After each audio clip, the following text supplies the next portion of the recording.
Hello, hello, hello, my beautiful friends. It's Marta here from Drop of Sunshine. Welcome in another video. Today I'm super excited because I have some fabulous exciting video to share. This is a part of the commission I've created for Simply Cards and Papercraft magazine.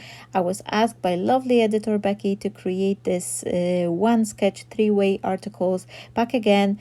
At the beginning, you could see the one I had from the previous magazine, and then here I have this new sketch which I've just designed, and I have this little briefing letter from the magazine editor. This is how we work whenever we get the commission. We get a little piece of the information in regards of the style and a little intro for the color palette to use. So this way the editors, they making sure that every issue you get a little bit different vibe and color choices as well. So I am creating this 8x8 card and I'm just checking whatever, like, you know, how the sketches looks like. So my card will be based on that. And here is my little helper, and this is the boss behind the Drop of Sunshine. He always come in to help mommy and give me a final brief and direction. So once I get his all the notes from him, then I can go back ready to work. So I am just creating those two panels. This is the idea behind the sketch, to have this little two panels and then a couple circles as a focal point. And what you will see in the magazine, I do have 3 different cards with 3 different level of the difficultiness. There's one simple one, there's one which I actually turned the sketch into the shaker, and then this big nice birthday card which I will be creating. They all have the similar color palette, but I will make a little tweak in between them, so they're not gonna be looking exactly the same. For my card today, I have this amazing opportunity to play with my own collection. This is the part of the CRAFTSTASH and Co collection which I've designed, and it's called On the Border. It has 2 different paper pads, the 2 sets of the stamp set, and 2 different sets of the dies. And I'm gonna be playing with these today, and they will help me out to create this card for my today's creation. So I am chopping some little pieces. I don't really measure anything, but if you find the magazine, I do have the whole list of the measurements and increments where to cut the pieces. But basically, whenever I'm creating, I just want to let you know, my friends, I usually eyeball most of the things. And as you can see, I'm working with the pencil. I'm making myself little lines where to cut, and that's how I prefer to work. And I feel like it's easiest for me, and I never ever had any trouble with uncutting, like not taking the proper measurements whenever I mark it with the pencil. Now I'm using this backing piece. This is why I never glue all the layers until I actually cut all my elements, because many occasions what I do is that I'm cutting all my pieces from the backing papers. So as you can see, I have this mat and layer, and once I cut my element, this will help me to save the paper. I don't have to reach for additional piece of the card, and no one will ever see. Once I will adhere this white layer on top of the pink one, no one will ever see there's a piece missing. So I really recommend you to do that. Rather than gluing your layers straight away once you cut them, just wait till the end, because you never know, maybe you would like to cut some like happy birthday sentiment or some additional elements. So this way, this will help you to stretch your paper, save it a little bit, and as I'm saying, no one will ever see it. So I cut 2 circles, and both of them are from this circular On the Border dies, and this little pink circle, which you can see beside the lacy one, it has this beautiful embossed detail. So it's really looking nice, and it's also nice for a focal point. I'm using the stamp set, and I will be stamping and embossing my elements, and for that I'm gonna be using this SIZZIX gold rose embossing powder which I have, and I'm just using the stamping platform, a little dash of the baby powder just to get rid of any static, so my powder will only adhere to the place where I stamp it. And my embossing pad is a little bit dry, so unfortunately I'm gonna be stamping a few times, but this is the advantage of using the stamping platform. Whenever you stamp and you feel like, oh, it's not properly stamped, then definitely with the stamping platform you can go back and restamp it. So that will be nice. And then I'm sprinkling with this embossing powder, and this is actually the Ranger. I said that was the SIZZIX, but it's the Ranger embossing powder, which is in the color of the rose gold. And I also have it from the CRAFTSTASH. Everything what you will see here, I will list all the supplies down below in the description area, but if you haven't the access to the magazine, you also have the list of supplies for each single one of the creation I am making and showing you there. So I'm setting my powder, and as I've mentioned, I'm using this my own stamp from the CRAFTSTASH & Co collection, and this stamp is actually stamp and die combo, because beside the stamp set on its own, you also have the outline dies, which will help you to cut the elements. But before I will cut my flowers, I always like to color them. I find it much easier to color them when they are on the paper, and because I am one of those crafters who's always like rushing, and not very often I get the chance to sit down and do like lots of coloring and blending my images. I'm always looking for the simplest idea I can use. So for that, I love coloring elements using my finger daubers. I do have this lovely box with the different finger daubers, which some of them are round, some of them are really small triangle. These are very precise and great for the technique like that. And within a matter of few seconds, I've colored my images. I give them very gentle wash, like for just a teeny tiny dash of the color, just so they're not gonna be white, but this way they are kind of melting nicely with the card, and they don't hit you straight in your face. So this way, when you look on the card, the actual sentiment and the frame are staying in a more focus as well. I'm cutting all my elements, and once I'm having almost everything done, I will start assembling my card. The last thing I have to do is to prepare my sentiment, and for that I'm gonna be using a little circular die, and this die comes from the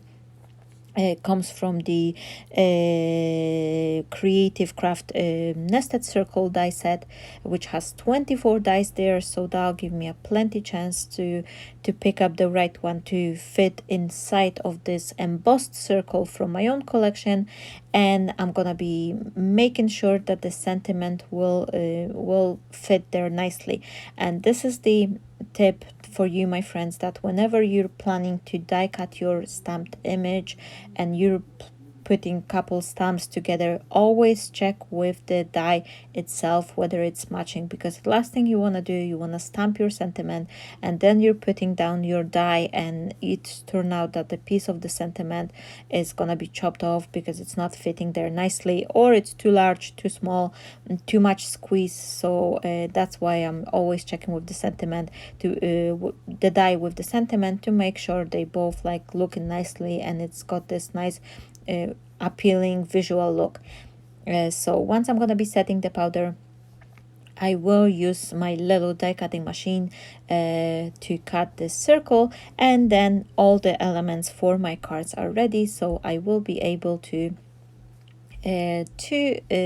put my card together. So I do have another video as well with another card with the shaker, so I'll try to edit that one and post that one shortly as well. But I just want to make everyone I just want to give a note to everyone that I will be having another special video coming this Sunday.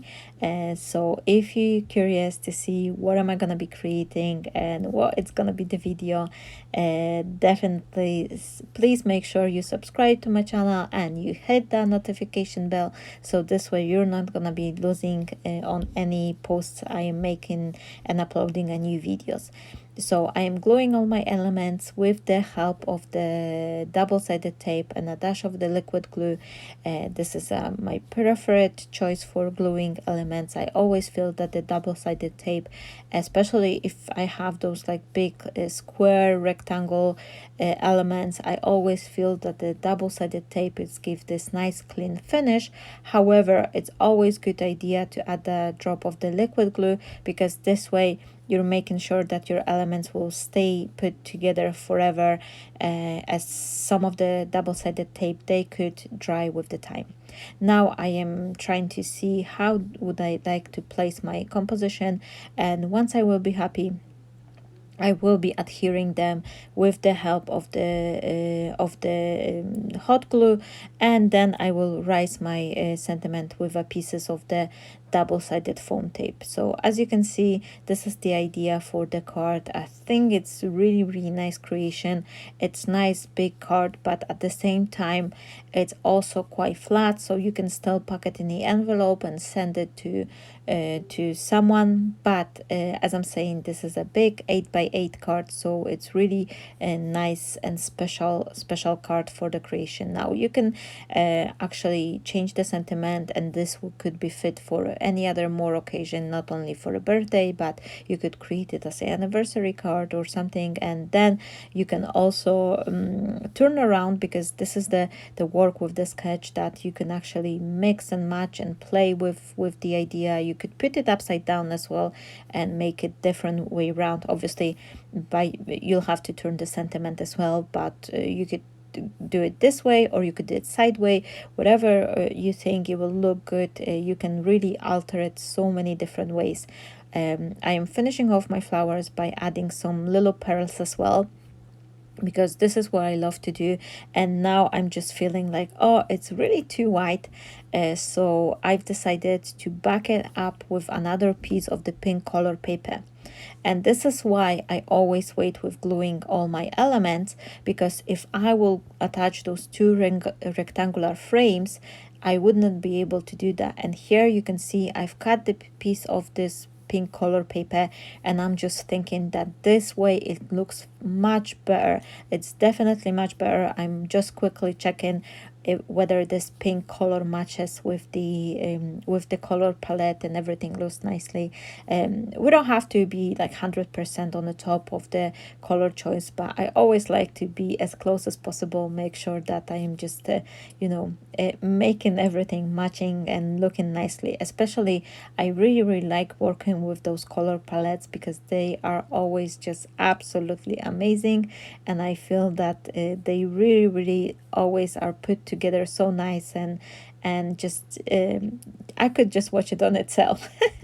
Now I am adhering this additional layer in between my card base and those two panels, and then I will add the panels as well, and then I will add a drop of the double-sided foam tape. This is the 1mm thick foam, so it's not really bulky. It's just give it that little extra dimension. And when you look on a card, I feel that whenever I have the panels like that and I am always lifting them, they look much better than if they would be just glue flat.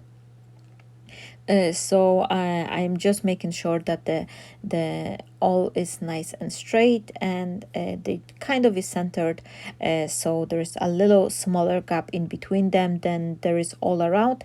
But I was just making sure that the frame all around is actually nice and even. So that's why I adhere them this way, and I really like how this design turned out. This elements from my own collection, and this additional extra pink color paper I've used, and a dash of the craft color paper for this rectangular frames. This really all coming together really nicely. As I'm saying, I hope you will enjoy this video idea, and I hope you will check the magazine for seeing the rest of my other creation, because I've did 3 different cards, 3 of them, and I was playing with my own collection as well. And for one card I actually changed a little bit, use different papers, but you'll see everything in over there. So thank you so very much, my friends, for being here, for watching, for subscribing, for commenting. I really love to read your comments and see your ideas, and if any one of you will create your own cards basing upon the sketch I've created for this magazine, I hope you will share it and tag it, and also don't forget to share it on my own group as well. Here are a couple of the close-up look on the card I've made, and you could see a little bit better those flowers and those elements. I also want to take a second to invite you to my Sunday live classes, which I'm having on the CRAFTSTASH page, and of course invite you to my very, very special next video coming this Sunday. Stay blessed, my friends, and I'm wishing you all a fantastic day. See you shortly. Bye bye.